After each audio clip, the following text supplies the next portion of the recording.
Yes, we now have got Dhaval from Credila team live with us. Hi Dhaval, good to connect with you here again. Hi Vishal, likewise. How are you doing today? All good Dhaval. A lot of students already there who are here for the queries to be answered from your end as well as maybe for our end too. Absolutely. But I'm sure a lot of students who are looking out for the options and for going abroad, nothing really works out without the finances, which you people handle very well. So let's begin the session today for them. So I'm sure Absolutely. you already have a lot of queries, so if you can just go ahead with their answers and then we can gradually move on to the financial part of it. Yeah, absolutely. Vishal, first of all, thanks for doing this with us. And for everybody who's joining us, sorry about the delay. We know we promised 4 p.m. You're right. A bit of a technical slack, but we're taking care of that now.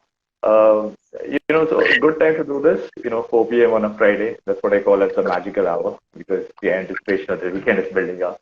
Right. Vishal, again, like I said, appreciate you doing this with us. Now, for GEEBEE Education, I have, as you know, I'm from Nagpur as well. And, I've seen a lot of GEEBEE in a lot of publications. And when I was growing up, I always had this curiosity. My father always explained to me that, this is one organization that helps people get to where they want to, globally. And that was a little bit that I had. Of course, as I grew up gradually, I had a better understanding of what you guys do in a sense and in a way. Right. And it's great that, we've seen you grown over the years as a partner. You're on almost your 23rd year now with providing access to almost 4,000 recruitment partners, right? And almost 800 universities globally, which is tremendous, right? So you're basically opening up like a host of opportunities for everybody who's coming up to you, right? So Vishal, what I want to understand from you today is, and it's maybe, the child inside me still who's a little curious about this, as to who's coming up to you, as in, or let me just put it this way, who's going abroad these days? Who can study abroad today? I believe anyone and everyone who wants to study abroad can go today abroad. Okay. Because earlier, I remember roughly around 20, 25 years ago when there was not a lot of awareness among students, amongst the parents, or everyone around getting finances, which has become so easier because of you people. It was not that easy during those days. So talking about who can go abroad, I believe, as I've said, like anyone can go, be it from a science background, be it from arts background, engineering, doctors, from any field, anybody. Age is not a criteria. Finances nowadays are not a criteria. A lot of funding is also available from the universities, from Indian organizations as well. Indian government also fund a lot of international, students who want to study international. So there are a lot of ways which has opened up, which which probably can make the dreams come true of anybody these days. But that is tremendous. So what you're saying essentially is that, if you've got the aspiration, you can help them get there where they want to. Absolutely. Absolutely. GEEBEE is always there to help students. And I myself was a student of GEEBEE around 22 years ago. Automatic.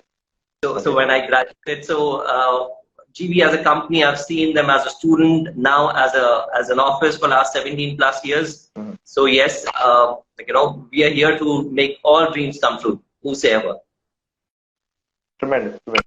So with the kind of expanse that you bring in and the kind of footprint that you have globally, anyway, it might be a little tricky question, but I'm still going to put it to you. What, according to you, is the best destination today to, pursue higher study overseas? I would say there is no perfect destination as such, which I can say that this is best or this is best. Every student would have their own needs, just like how when you travel in winters you wear winter clothing, in summers you want to wear those light clothes. Same ways, the requirement of each student is different, and we as Counselor, as a company, we try to understand what exactly the needs of each student is. Student can select from any country, because what happens the moment we think about overseas education, the first name, or in fact for not only for education, even for any other purpose, the first name of any country what comes up is America, right? Of course, like USA happens to be the dream country of almost everyone who want to go abroad for their journey, be it for studies, be it for jobs, or be it for tourism, or anything for that sake. But it's not the only country where students are going these days. Students are going to countries even you or me probably must have not even heard the names of at times. Right. But of course, choosing a right country would be the key, because not all the countries will be able to offer excellent programs and excellent career opportunities for every student. So just because my friend has gone, or my senior has gone, or my elders have gone there, or my family or my relatives or friends are there, I should also go, may not really suffice. So I would suggest every student who is listening to me today that please make sure that you have all the information, whichever country you want to select. These days, of course, other than US, Canada, Australia, New Zealand, Ireland, all these countries are also becoming very, very popular. UK, of course, is right now one of the hottest countries what every student is trying to pick up to. So, but other than that, there are a lot of European countries what students are going to, because they're feeling like, the affordability is better over there in those countries. So it's not only about affordabilities. I would say when you're selecting any country, language becomes a major part of that country. So make sure that whichever country you choose, you are aware of the language over there. So once you're aware of the language over there, it will make your life much easier. Like that is how the students are going for all these years only to English-speaking countries largely. Right. But nowadays, because students are also learning different languages, maybe German, Spanish, Italian, French. So they're also definitely choosing those kind of countries, because knowing a language makes it easier to enter into that country. Though the courses and everything will be taught in English, that is how the entire globe has now become available for Indian students to go and study abroad and even make their career after their studies. Right. That's an interesting point you made, Vishal, because, what I gather, if I have to summarize that previous answer of yours, what you're insisting is that everybody who's choosing a destination essentially does the research first, does the due diligence, latching onto a destination, right, before finalizing a destination, right? You also spoke about how language can be a barrier and someone needs to be equipped in terms of local language. I'm also sensing that, you might also want to sensitize yourself in terms of cultural differences, because for a lot of people who may go, from India to somewhere else, and of course we all know that, different countries have different cultures. India, for that matter, regionally is so culturally diverse, right? So for whatever that he just said, and I want to dive into that a little bit. For someone who's just starting off, what would be your advice on how do they go about researching, right from the course to the university to the country itself? How can they adapt to, the cultural differences, similarities, or what all other things or skills essentially? I would also call them life skills that one should be equipped with, before taking the next step. Well, before taking the next step towards abroad for their studies, I would suggest the first and the most basic thing is to research about what exactly you want to do. Identify and discover your own self, because that would be the key when you decide which country you want to go for. Once you've made up your mind that I want to become this in my life after whatever you're doing over here, like say if you're a computer engineer and you want to become a data analyst, then you should ideally be choosing out for countries which are good for that. Right. Now, data analyst is just one example, but I'm talking about, like say hospitality management or event management or any other engineering, like say mechanical or electronics engineering. Not all the countries may be probably very good. Some of the countries may be good for maybe supply chain management. Some of the countries may be good for almost everything. So depending upon which country you want to go, that would actually be depending upon what exactly is the career you want to have for your own self. Right. Other than that, a lot of other factors which you can research through, and nowadays the information is available so quickly that you can probably explore the whole world right on your mobile, just with a sip of tea. So, but at the same time, I would suggest that everything is not on Google, or everything is not about researching on your own. You obviously need to take help of experts like GEEBEE, who are there to help you across the country. We have 45 plus offices across the country. We have got a few international offices too, with our head office being in Singapore now, and Indian head office in Churchgate, Mumbai. So I would suggest to go through these kind of counselors and companies so that you get better advice and suggestions with experienced counselors. Because when you talk to someone, they probably would be sharing their own experience. But when you're talking to a counselor, they share the experience of all their students together. Like someone comes to me, I talk with a 17 years experience. So may not be, I've got students whose like probably elder sister is in one country and the younger is another country. Okay. siblings are in a different country. So it depends upon what exactly they want from their lives. Accordingly, we have to select the country, just not like someone is there, so I'm going to join that person over there. Maybe very different. Because the choice of two siblings could be different even in clothing. So how can they choice be very same in making a career or choosing a country for their own selves? Exactly. So I would suggest students to go to counselors, speak to them, not only Google on their own and follow probably a path which the others have followed already. So that makes a lot of difference when they are going to counselors. And good part is that we at GEEBEE, we do not charge you any kind of counseling fees for any of the services what we offer you. Oh, great. So there is nothing to stop you with the kind of availability we have in 45 cities in India. And of course, in case we are not available at any of your city, you can always contact us, and we are always there to help students through Zoom sessions or maybe through phone calls or something. So the availability has become much more. It's not like earlier days, like 20 years ago, 21 years ago, when we graduated and we were looking out for the options, and there were like very limited information available. I still remember my application when I made, I had to actually write my application instead of taking a printout. I have written my application and sent it to the university for my admission. So things have changed a lot. There were not many counselors at that time available. So now you have got a lot of information, and that would help you in making a better decision for your own self. I think that's a great point that you made there, Vishal, because, the internet is at our disposal today, right? And there's just vast amounts of information, right? So for you to go out there, look for the right information, churn that information, process, assimilate it, it's going to be quite a task, right? It only makes your life easier if you speak into a counselor. Actually being in those shoes can get you the right perspective and help you get to where you want to go. Right? That's a great point. So yeah, the advice would be to go to counselors, of course. Wouldn't harm, of course, speaking to your peers or your cousins maybe who are studying abroad to get some perspective. But as Vishal rightly said, just because someone's done that, okay, it's not necessary that you have to follow their path as well, because you are a different individual, right? On your own, you've got different set of capabilities, different skills. And who knows, for someone, they might just find the right opportunity in US versus someone who might find the different and a better opportunity, say, in Germany. Right? Absolutely. Yeah. Absolutely. So I still want to touch upon that this cultural aspect, though, and I'm a little curious again. It's coming from the curious side of me. How does one, like, you must have heard like a lot of anecdotes from different students and aspirants who come to you. How does one adjust to the cultural differences? Say now, for anybody who's looking to study in a European country, right? The weather is very different, right? Unlike in India, where it's hot and tropical, it's quite cold, right? So how does one adjust to all of those differences in life? Is also that a factor when someone decides on where they want to study? I believe Indians are very, very adaptable to different cultures.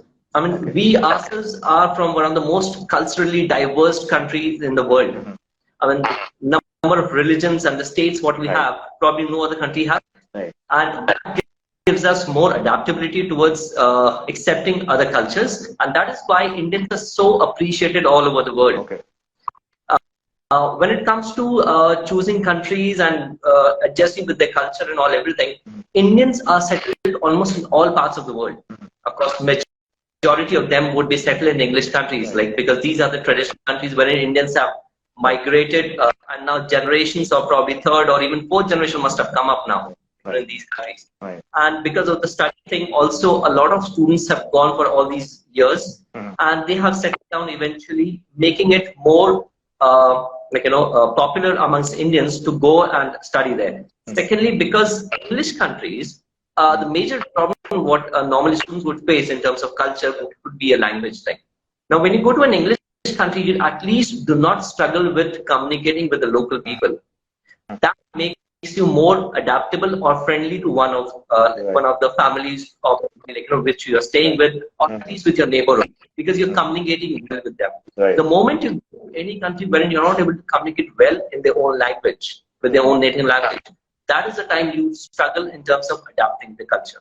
You're not able to mix up with them. You're not able to understand what exactly they want or you actually are expecting from them.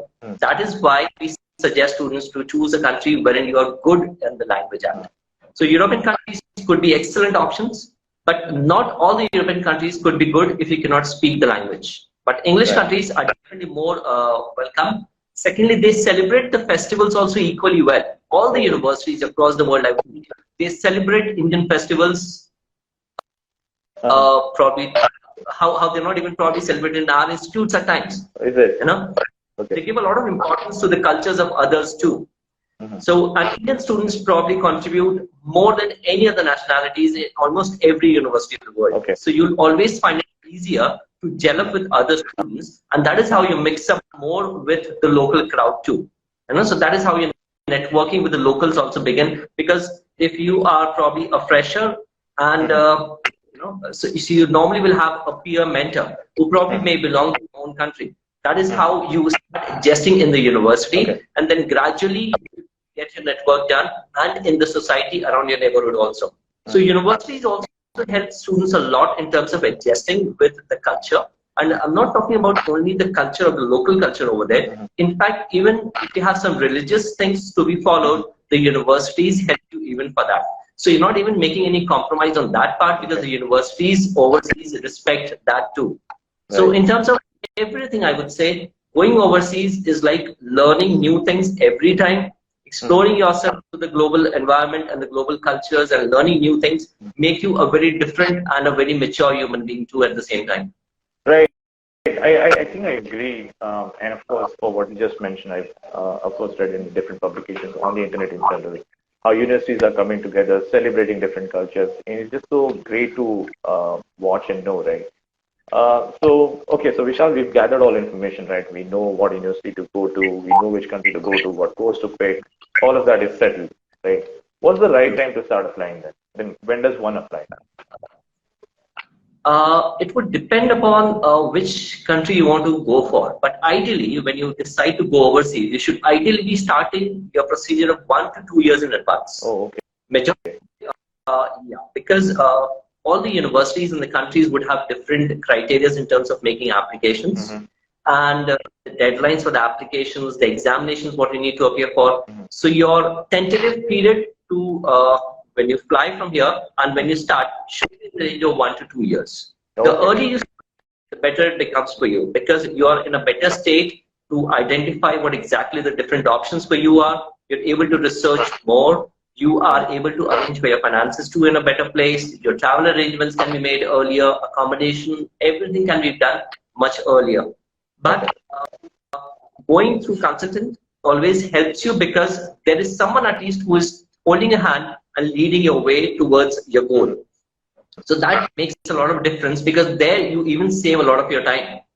Because we as consultants, as companies, we help students not only shortlisting universities, but also help in preparing documents for their applications. In fact, help the applications too, which reduces the time span what a student probably would be doing on their own. Like say, trying to make an application to a university, the student may take around 1 to 2 days to arrange all the documents in a proper place, and then doing the applications, and then probably errors are happening. So when they're coming to us, that time is also reduced, and you have one place of information for everything, which again reduces your time span. Also, for the coaching of the exams, that may also vary from person to person, and a person like for exams like IELTS or GRE, TOEFL, GMAT, SAT, for those who are going for undergrad studies to US, SAT would be required. So all these exams have a different time frame in terms of preparing for them. Like probably one of the most common exams these days, which the students normally appearing for to go to almost every country to study. So I just think if a student has an average English speaking skills, it would take around 4 to 5 weeks normally to prepare for the exam and appear for it. And the exams are being conducted around the year. So it's not like entrance exams like wherein they're conducted just once or twice. So these exams are conducted around the year, and there are multiple dates available at multiple locations too. So students can appear for the exam anytime, so that also reduces the time span. It's not like if you missed one day, you may miss on straight away an intake. There could be an option, of course, like if you talk to your counselor in a proper way, you can always find out a way to cope up with that deadline what you missed for your exam once.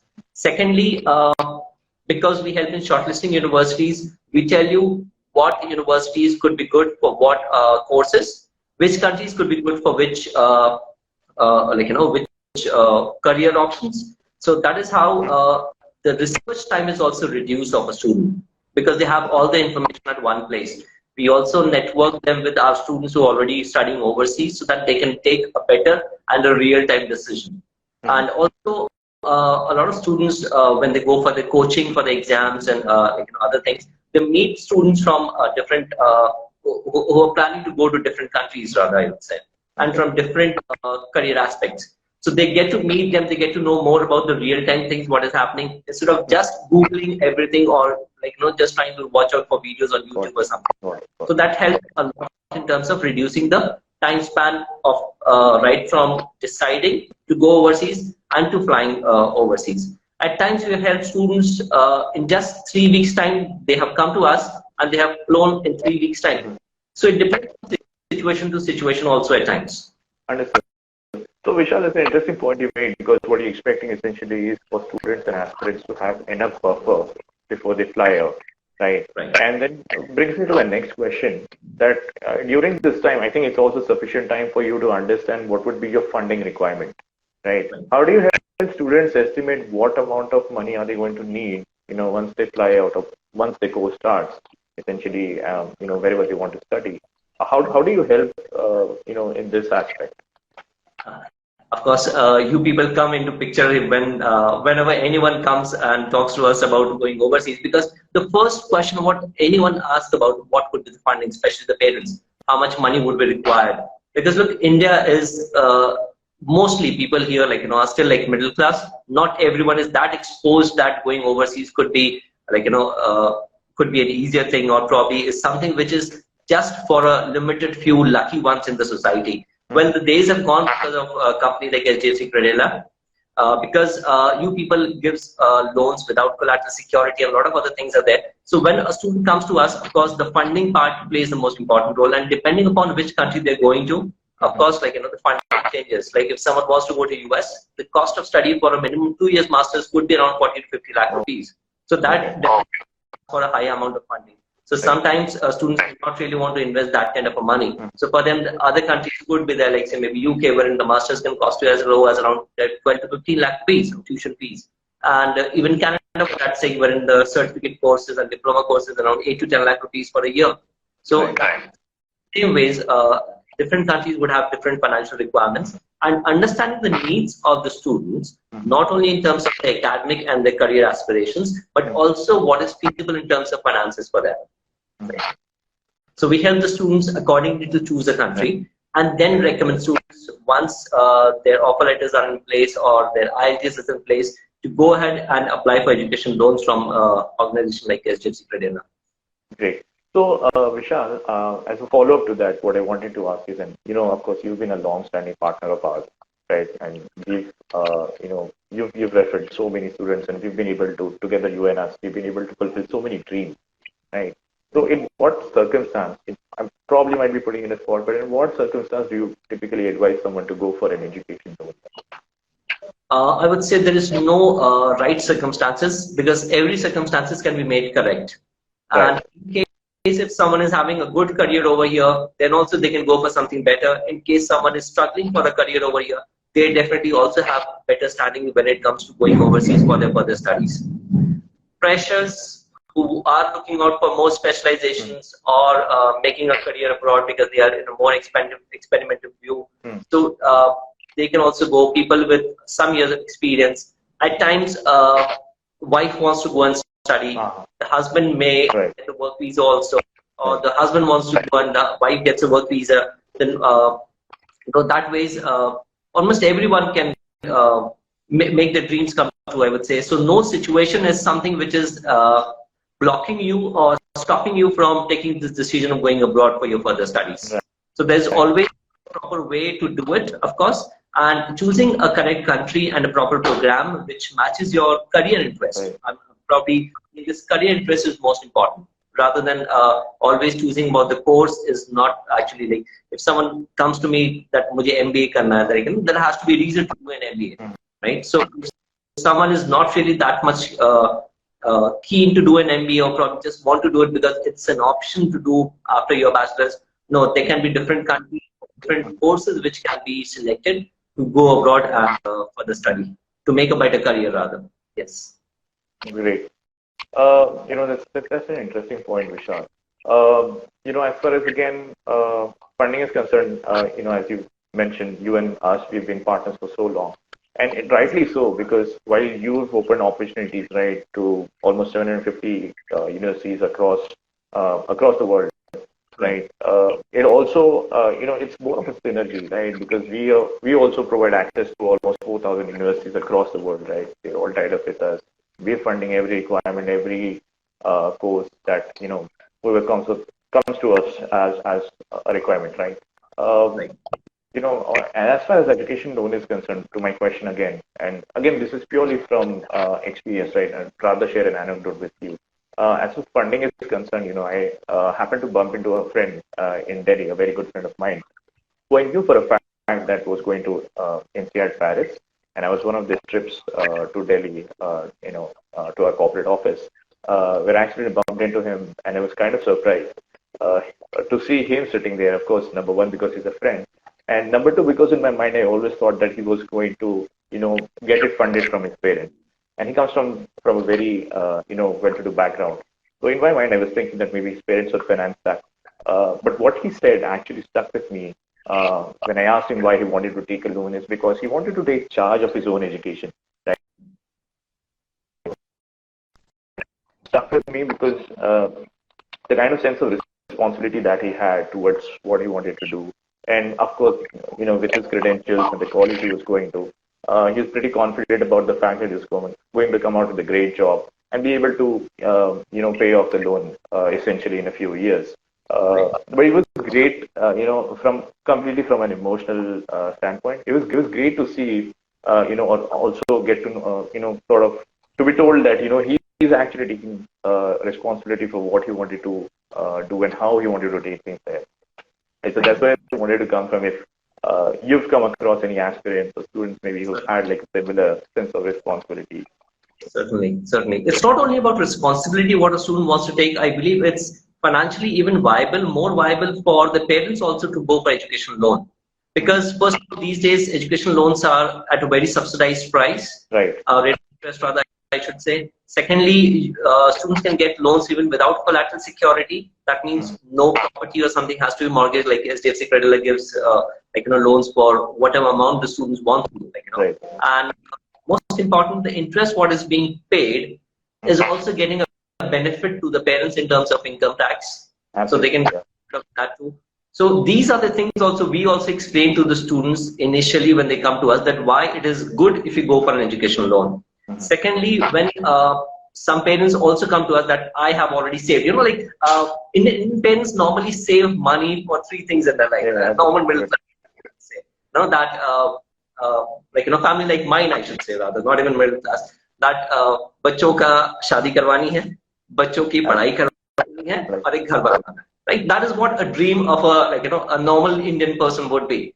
So they have already saved the money for the children. Like, okay, fine, 25 lakh rupees, fine, I have already saved it, take it and go and study for your future. But we suggest the parent that you have saved this money for your whole life. Keep it saved, get them education loan done, let them pay the money, because the repayment starts after they finish with their studies and they get the jobs. Correct. That brings more, of course, sense of responsibility in them that I have taken a loan and I need to repay that.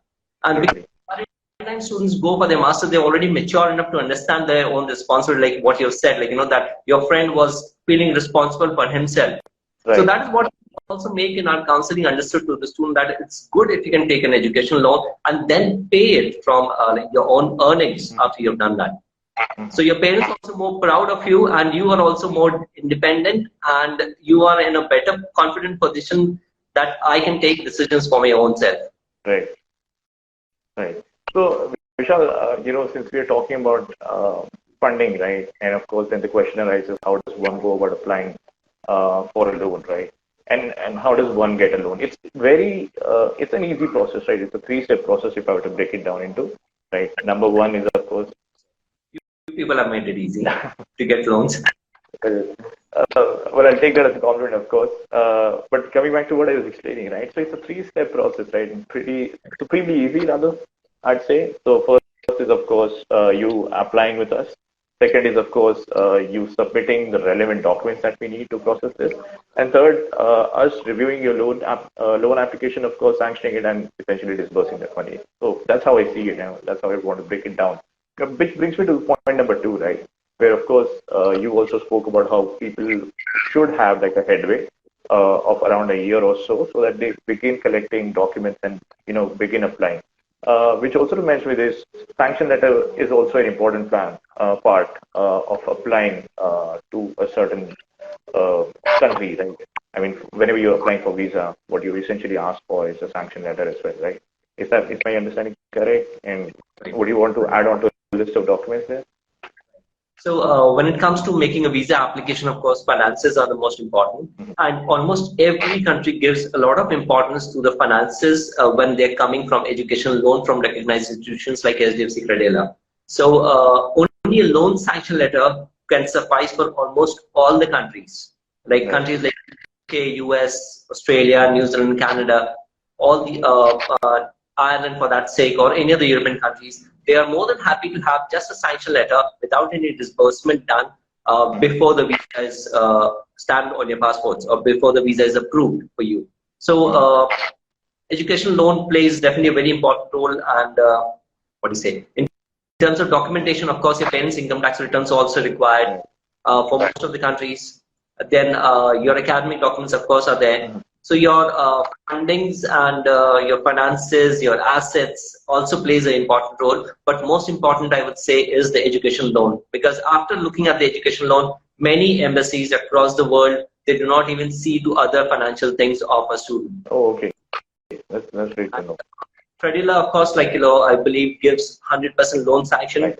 They include tuition fees plus your living expenses and also disburse the whole money whenever the student needs. Absolutely. So, of course, like, makes it more easier and more convenient for students. Absolutely. Well, of course, thanks for spelling that out for us, Vishal. Very kind words from you there. Highly appreciate it. But of course, as you said, right. I mean, we're always at students and aspirants' disposal. I mean, as you know for a fact, this is also a busy time of the year for us. But the teams are working around the clock 24/7, trying to ensure that the funds are disbursed. The moment anybody wants it, so we're getting calls in and out, we're getting requests in and out, and teams are, pushing really hard to ensure that the funds are disbursed at the right time. Great. Vishal, I think, this will be a great conversation, it'll be great connecting with you today. But what I want to do is, I've been also monitoring the chat and see a lot of questions there. I think it's about time that maybe we should pick them up and maybe you could answer those questions for us. Certainly. I mean, I will just try to give, I'll just try to see if there are any things I can answer.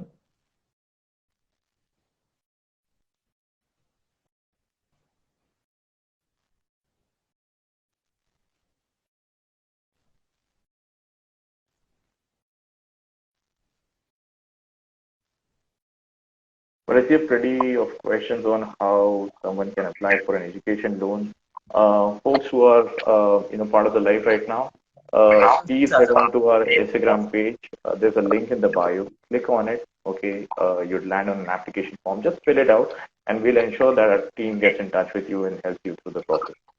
Certainly, and I'm pretty confident with a team like Credila, what we have and the experience what we have has been always excellent in terms of everything, whatever we have asked Credila team to do for us. They have always been there to help our students throughout. And thank you so much, Dhaval, for enlightening our students as well in terms of the loan process and the way Credila is always there to help us. And definitely looking forward for a great next intake and more fundings from you. Absolutely. Looking forward to that, Vishal. Certainly. Thank you so much, Dhaval. Thank you for your time. Thank you. Have a good one. You too. Bye.